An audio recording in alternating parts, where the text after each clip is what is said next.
All right, so today we're going to be talking about section 7.5. You can print this notes paper off from online, or you can copy this down in your notebook, but there is a lot to copy, so I suggest printing it off if you're able to. So we're going to be talking about partial fractions, and partial fractions are helpful because when we try to find the integral of something, it might be difficult to find the integral with a fraction that's more complicated. So what we're going to try and do is break apart fractions into simpler fractions in order to make it so that we can integrate them easier. So the method of partial fractions is a procedure for decomposing a rational function, and if you recall, a rational function is any function p of x over q of x, where q of x does not equal 0, so a fraction essentially. So it's decomposing a rational function into simpler rational functions to which you can apply basic integration rules. So again, we're just trying to make it easier for us to integrate them. There are 4 steps to figure out how to do partial fraction decomposition. Now, if I'm going too fast, just pause the video so that you can catch up and write, or rewind it if you need to rewind it. To divide an improper fraction, or I should say to decompose a partial fraction, you need to have the denominator with a greater degree than the numerator. Or in other words, the degree of the bottom must be greater than the degree of the top.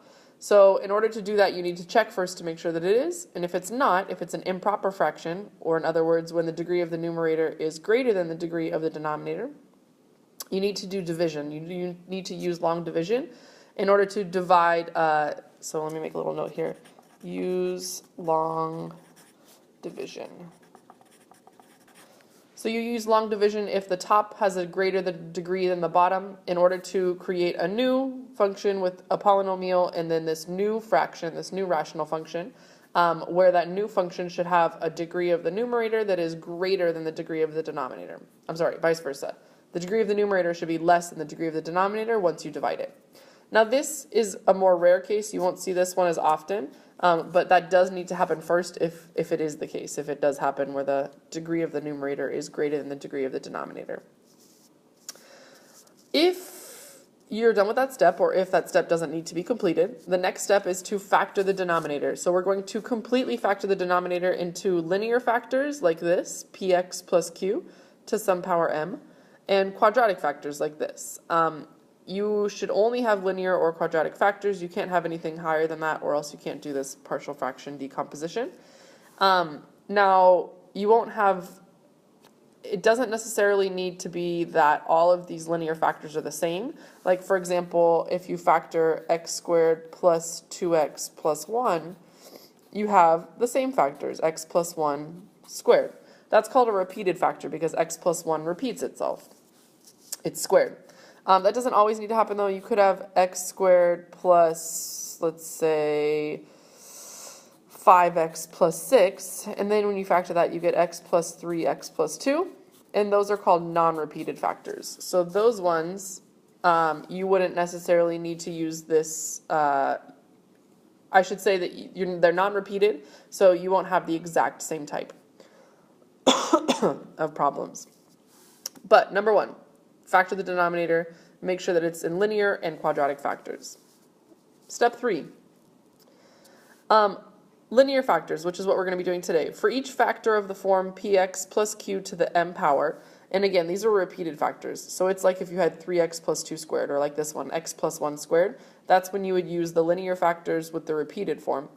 If it was 2 separate ones, you would just include 2 separate fractions by themselves.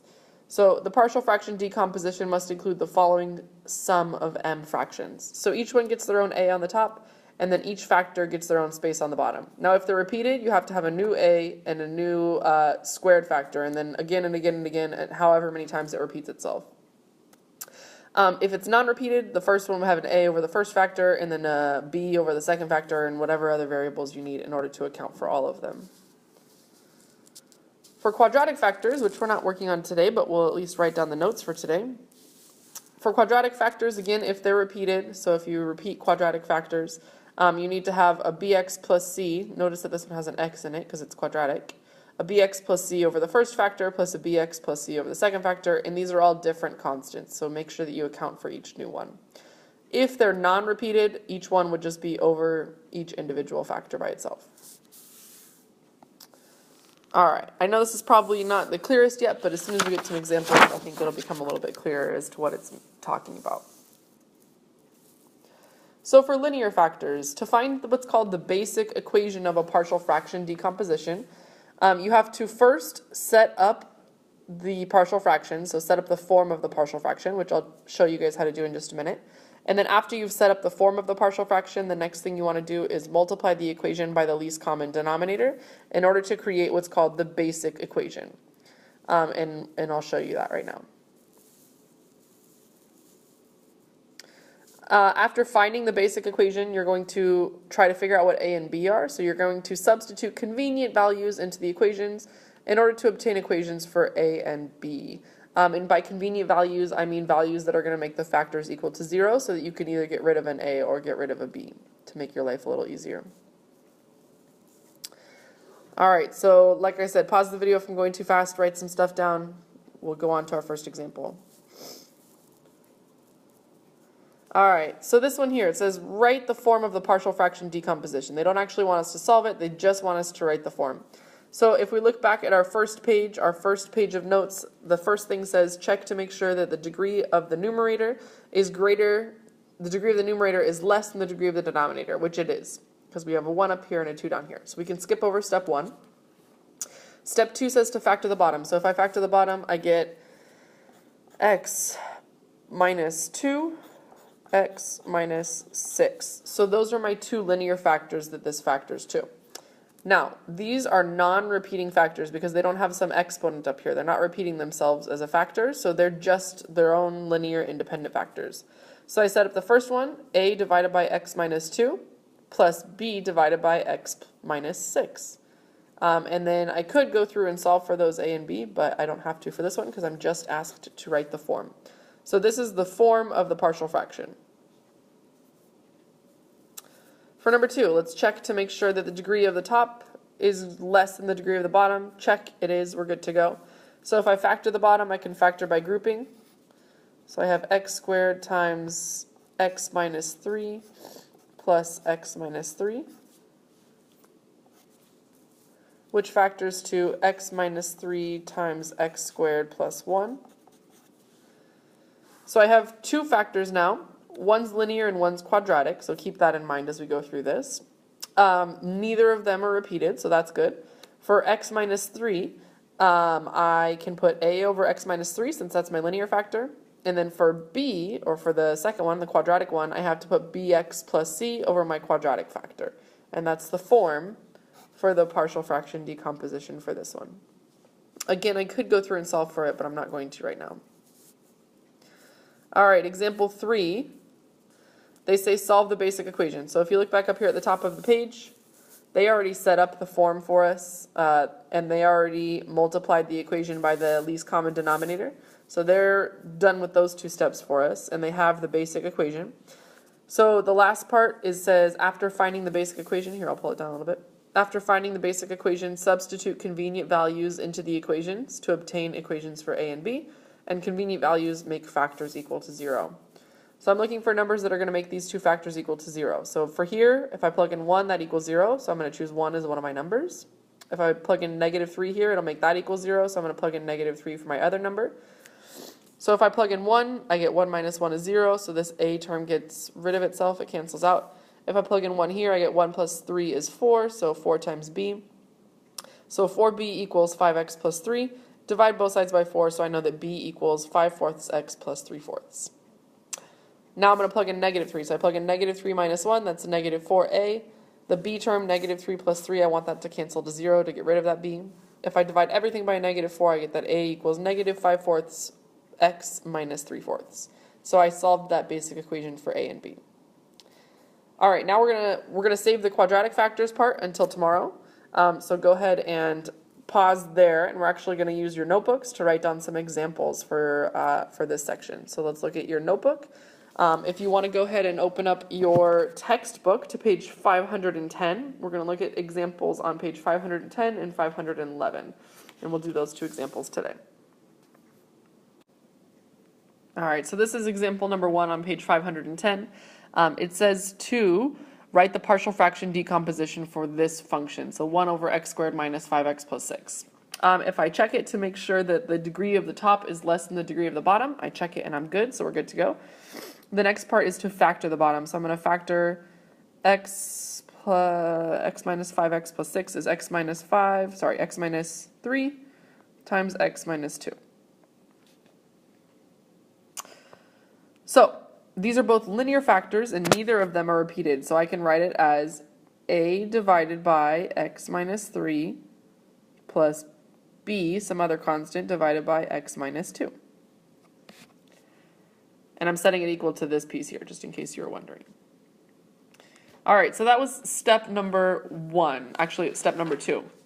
If you look at step number 3 says, oh, actually, I'm looking at the back now. Under linear factors on the back page, it says to find the basic equation of a partial fraction, first set up the form of the partial fraction, which we just did here. And then next, they want us to multiply the equation by the least common denominator.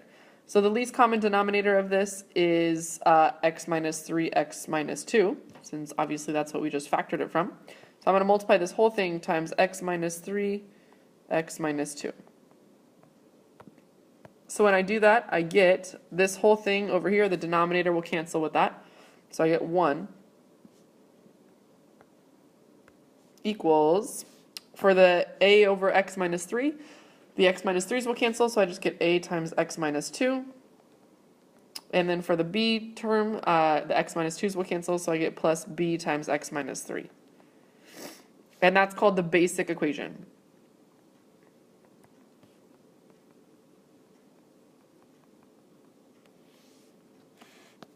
So from here, I'm jumping down to the next step, and it says after finding the basic equation, substitute convenient values into the equation in order to obtain equations for a and b.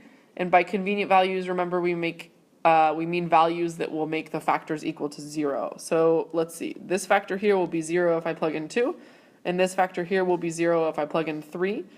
So I'm going to plug in 2 and 3. So for the first one, I'm going to plug in 1 equals a times 2 minus 2 plus b times 3 minus 3. I'm sorry, 2 minus 3. Got to do them one at a time. And then for the next one, I'll plug in 1 equals a times 3 minus 2 plus b times 3 minus 3. So for this first one, this a term is going to disappear and I get 1 equals b times negative 1, or in other words, b equals negative 1. For the second one, the b factor disappears and I get 1 equals a times 1, or in other words, a equals 1. So my partial fraction decomposition, I just plug those two values back into the original partial fraction. So I get 1 over x minus 3 plus, actually minus, since it's a negative 1, minus 1 over x minus 2. And that is the partial fraction decomposition for that function. Again, this is the way we do it when we don't have any repeated factors and when they are linear factors. So 1 over x minus 3 minus 1 over x minus 2. All right, let's look at example 2 on page 511 in your textbook. All right, for this one, they actually want us to evaluate the integral, so we have to go and put it into partial fractions and then actually go through and do the entire integral evaluation.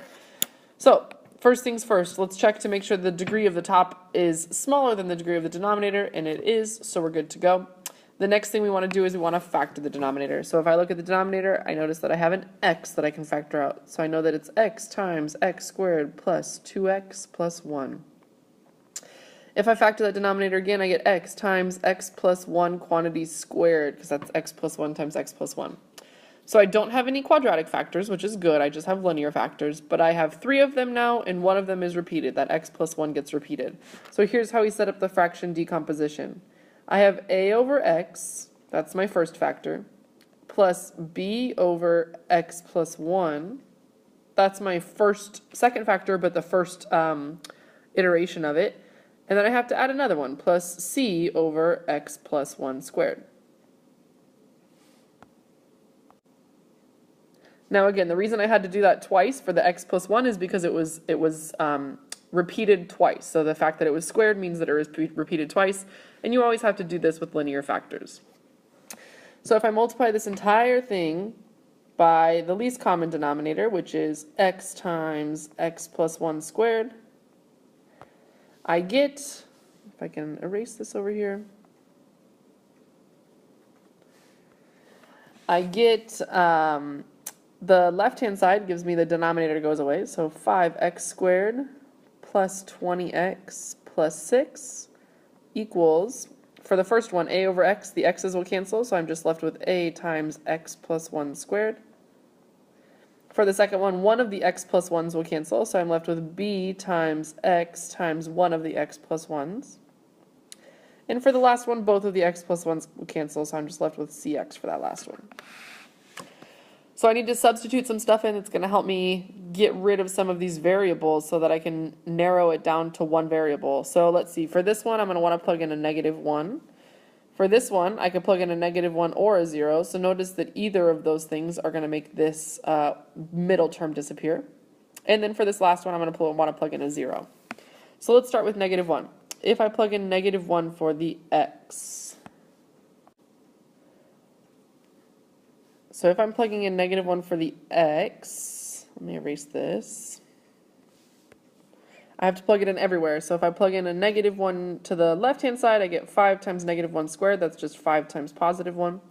20 times -1 would be -20 plus 6 equals, the a term is going to cancel, all right, because that -1. The b term is going to cancel because of that -1. And the c will just be c times -1 is -c. So that gives me that c equals 5 minus 20 is -15. -15 plus 6 is -9. So negative c equals -9, which means that c equals +9. Now if I plug in a 0 to get rid of the other terms, so I have this one, we'll put that one on hold. So if I plug in 0 up here again, I get 5 times 0 squared, that's 0, plus 20 times 0, that's 0, plus 6 equals, if I plug in 0, the b terms are going to cancel and the c terms are going to cancel because of that x. So I just have a times 0 plus 1, quantity squared, or in other words, a times 1, which just means that a equals 6. So I know what c is, I know what a is, and now to figure out what b is, we have to plug in a different number to figure out what b is, because obviously these two choices made the b term disappear. So we're just going to have to choose another value.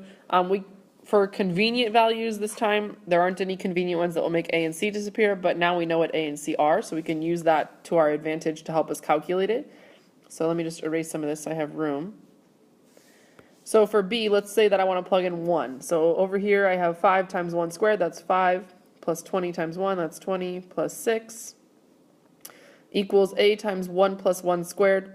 Well, a is equal to 6, and 1 plus 1 is 2, so 2 squared is 4. Plus b times 1 is b, and then that x plus 1 would make 2, so that's 2. Plus c, which is 9, times 1 is just 9. So over here on the left-hand side, I have 20 plus 6 plus 5, that makes 31, equals 6 times 4 is 24, plus 2b plus 9. If I subtract 31 minus 24 minus 9, I get -2, so that's -2 equals 2b. And then if I divide by 2 on both sides, I get that b equals -1. So now I know what a, b, and c are. So I got to plug those back into my original setup for my partial fractions. So let me go back and erase all this. So I'll remember that a equals 6, b equals -1, c equals 9. Let me erase this.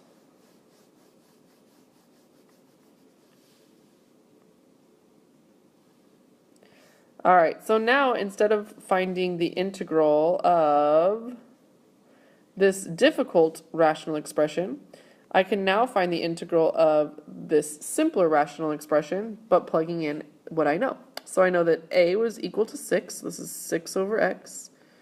I know that b was equal to -1, so that's minus 1 over x plus 1.